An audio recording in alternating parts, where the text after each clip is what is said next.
চাকরি করতেন বাংলাদেশ ব্যাংকের অতিরিক্ত পরিচালক হিসেবে। থাকতেন রাজধানীর উত্তর মুগদার এলাকার একটি বাসায়। তবে 2 জুন সেই বাড়ি থেকে রাত 9:30টায় উদ্ধার করা হয় বাংলাদেশ ব্যাংকের ঊর্ধ্বতন কর্মকর্তা তানভীর হোসেইনের লাশ।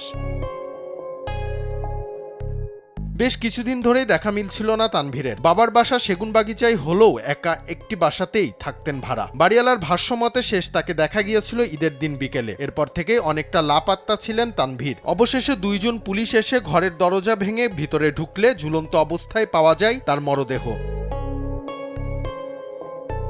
মূলত ঘটনাস্থল থেকে লাশের পচা গন্ধে টনক নড়ে আশেপাশের মানুষের। এরপর পুলিশে খবর দিলে তারা এসে অর্ধগলিত অবস্থায় উদ্ধার করে লাশটি। পরে ময়নাতদন্তের জন্য মর্গে পাঠানো হয় লাশটিকে। ঢাকা বিশ্ববিদ্যালয়ের সাবেক শিক্ষার্থী তানভীর হোসেইন শিক্ষাজীবন শেষে সহকারী পরিচালক হিসেবে বাংলাদেশ ব্যাংকে যোগ দেন। পরে পদোন্নতি পেয়ে অতিরিক্ত পরিচালক হন তিনি। তবে মৃত্যুর কারণ এখনো জানা যায়নি। জানা যায় কয়েক বছর আগে দাম্পত্য জীবনে তার বিচ্ছেদ ঘটে। এরপর থেকেই একাই থাকতেন তিনি। ডেস্ক রিপোর্ট, দেশ টিভি।